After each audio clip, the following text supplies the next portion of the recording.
Hey guys, welcome to Super 61 and welcome to a brand new video. Now it's been a little while since I made a video, so I do apologise about that. It's been a very busy time with Christmas, New Year, and this week it was actually my 30th birthday as well, so it's been a very busy time. So I hope you guys did enjoy your Christmas and New Year, or the best you could do in the current situation. Now in the background here, this gameplay is actually from my first ever organised or leagued race with the sim grid. Now, as you'll see at the start here, it's actually pretty chaotic. I'm trying to take my time and avoid any kind of first lap crashes. And my idea was, I thought, I'm new to this, I'm new to these kind of organised events, I'm just going to go steady and see how well I do. Now, this is at the Kailami track, which isn't my strongest, but also not my weakest. I do actually like this track. I qualified 22nd and I actually ended up coming 10th. Now, you'll see from the first lap here, I gained a lot of places because of a lot of those collisions and crashes, even though I lost a few places here after being very kindly nudged off onto the gravel. But my whole intention with this race was just to try and stay smooth, stay steady. I wasn't going to be too aggressive. I knew I definitely wasn't going to win. I don't think I'm ever going to win any of these races. But if I could try and stay around the middle of the field, try and gain places at least, if I could come in a better position than I did from where I started, then I would have been happy. So going from 22nd to 10th, I was very, very pleased with that. Now since then, I've done a few more races with the sim grid. I've done a race around Silverstone, which went very well. I've done a race around Spa, which there was a massive crash that I got caught up in. There was nowhere for me to go, basically. There was cars spinning all around in front of me at a very high speed part of the track, so that did knock me off. I had to go back to the pits for damage. Anyway, I ended up going from 22nd qualifying down to 20th, so I still finished 2 places better off than I started, but it wasn't a great race. But all the same, I did still enjoy it. So I will be doing more of the sim grid stuff. Now if you want to check that out, I will leave a link to that down in the description below. You can sign up, it's completely for free. They have daily races, they have league racing, GT3, GT4, Porsche Cup. There aren't actually any safety level ratings. You don't need a certain level of safety rating or a number of track medals, but by signing up and going through this website, they have marshals and people watching it also. You do tend to have a lot safer driving. As you can see from this, there is crashes, there's always going to be crashes, especially with very busy grids, the first lap or so. But I found everyone's driving so far to be pretty good. People aren't intentionally ramming you or people aren't dive bombing you, so I have had a good time so far. So if you want to check that out, I will leave that link down in the description below. Now the last time I saw you guys, I was using a VR headset, the Oculus Rift to be precise, and I was telling you guys I was going to get the Reverb G2. Now since then, I did actually get hold of the Reverb G2, so you may be wondering, well, why aren't we seeing any G2 gameplay? And that's because since then, I've also got rid of the Reverb G2. Now, as I told you guys, I built a brand new computer. It has a Ryzen 5 5600X CPU, arguably one of the best you can get for the money on the market, and a 3070 Founders Edition graphics card. So this computer, by no means, is, not a very powerful beast. In fact, it can run ACC in ultra settings on a 1080p monitor and not dip below 125 to 130 FPS. So this thing is very, very capable. And it could play Assetto Corsa with the Oculus Rift pretty well, but of course, the pixel density on that headset isn't the greatest. So with the G2, which has 4K per eye, so essentially you're having to run 8K, with the likes of normal Assetto Corsa, my computer could do it very, very well. In fact, that game looked incredible.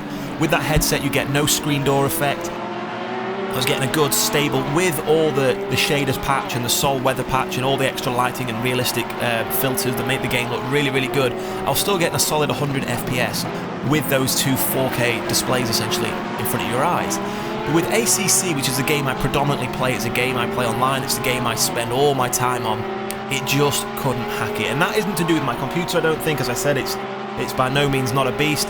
It's not to do with the headset, it's to do with how that game is optimized. Well, it is to do with the headset a little bit, because the headset is so demanding and that game is so poorly optimized for VR, it just didn't look very good. Now, as I said, I can run full ultra settings, not go below 125, 130 FPS, and that's with 30 cars on the grid. Now with the G2, I was having to run 20 cars and I had it in low settings. It looked really crummy, and it got to the point where I thought, what's the point in having this really powerful computer to then display games in the headset that look like they're running at, not even 720p. They look really crummy. You didn't get the screen door effect, you didn't get any of that pixelation, but the actual in-game graphics just had to be so low, and your draw distance and the kind of quality of the vehicles ahead of you and shadows and all that was really bad. So in the end, I sold it. In fact, I only had it for about 5 days, so I never even got a chance to get around to making a video for you guys, which did disappoint me a bit. I wanted to show you what it was like but I thought I'd still come on here and give you my feedback. So what I did, I sold it. I was lucky enough to sell it for the same price I bought it for. I didn't make a loss or anything, but then I took that money and I just went and bought a 49-inch ultra-wide. Now, in my next video, I'm going to show you that because I've done some pretty cool modifications to my rig since you last have seen it. I've done some flex removing mods, and I've also completely replaced the chair. The FGT Next Level Racing rig, I think is good for the money, but a lot of complaints, one of which I knew going into buying it, was the seat is very uncomfortable. So from the start, I was always looking at making a modification to that. I've seen one or two people do it before, but I've actually documented it with photographs and a little bit here and there. So my next video, I'll be showing you guys how I've gone ahead and made those modifications and improved the rig, and of course showing you my new screen. Now again, going along with that line, I was then deciding which type of monitor do I get. You know, there's the Samsung G9, which is a 4K 49-inch ultra-wide, but you're looking at minimum £1,200 for the monitor, which is almost as much as the computer itself. So for me, I just really couldn't justify that. And also, for me, 1080p isn't that bad. I would rather have 1080p and be able to run ultra settings and really high frame rates and high cars on track, high numbers of vehicles, than have a 4K monitor and have to kind of tone down some of those settings a bit, even with a state-of-the-art computer.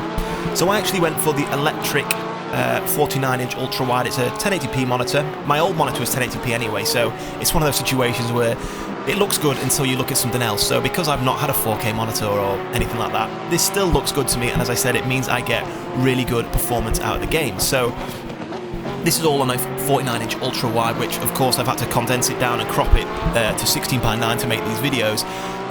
But it now gives me a great field of view inside the cockpit. Now, of course, it isn't going to be as immersive as VR. VR is the ultimate immersion because no matter where you look around you, you've got, the car, the track, everything is around you. For immersion, it is top dog. But it just wasn't cutting it enough, and it wasn't good enough, as I said, to kind of to make me keep it, to kind of make me decide that this is the way I wanted to race. So I think that VR is getting there, it certainly is, but I don't think the likes of some of the games and some of the hardware is quite up to scratch yet. I think VR is something I might come back to in 5-6 years time, maybe, see how it's doing then, but for the moment, I think either triple screens or an ultra-wide is the way to go. And as I said, with the money I had, so this monitor cost, I think, $499, and it was a choice of this one or a 2K monitor at a 43-inch, but in the end I did want that extra, couple of inches. I wanted it to be a 49 one to allow me to get that really nice field of view. I can now pretty much see the whole front of my cockpit, the whole front windscreen. I've got my driver's side mirror and my internal mirror all on view, so I don't have to use the virtual mirror anymore, so that is a lot more immersive as well. So overall, I am now much happier with this ultra-wide monitor. So I just wanted to come on here and kind of give you guys a bit of an update about what I've been doing and the changes I've made. As I said, I'm going to upload just nothing too fancy, same as my last kind of rig video. I'll just film it on my phone and walk around and show you the modifications I've done. I now have a very comfy bucket seat, which I'm really, really happy with. And I'm also going to talk to you guys more on a next video about setups, because one thing I've been getting into recently is using lots of different setups, and they definitely are making a difference. Up till now, I've put hundreds of hours into this game, and I've never protested to be the fastest racer in the world. I just enjoy racing, and my fastest lap round Silverstone in any car has been a 2 minute and 3 second. As soon as I got these setups for the Porsche 991, which is the car you see me using here, I actually got straight down to a 2:01.02, I think. So, people say the setups aren't worth it unless you're, a really good driver. You need to get better first. That is true. Obviously, you can always improve personally as a driver, but setups are always going to give you a little bit of a helping hand, because it's clearly shaved off nearly 2 full seconds from my fastest time. But that's something I want to talk about in a future video, because I've got a lot of different setups to go through. So if you guys have enjoyed this little catch-up video, leave me any questions you've got down in the comment section below. I hope you guys have had a great Christmas and New Year, as I said.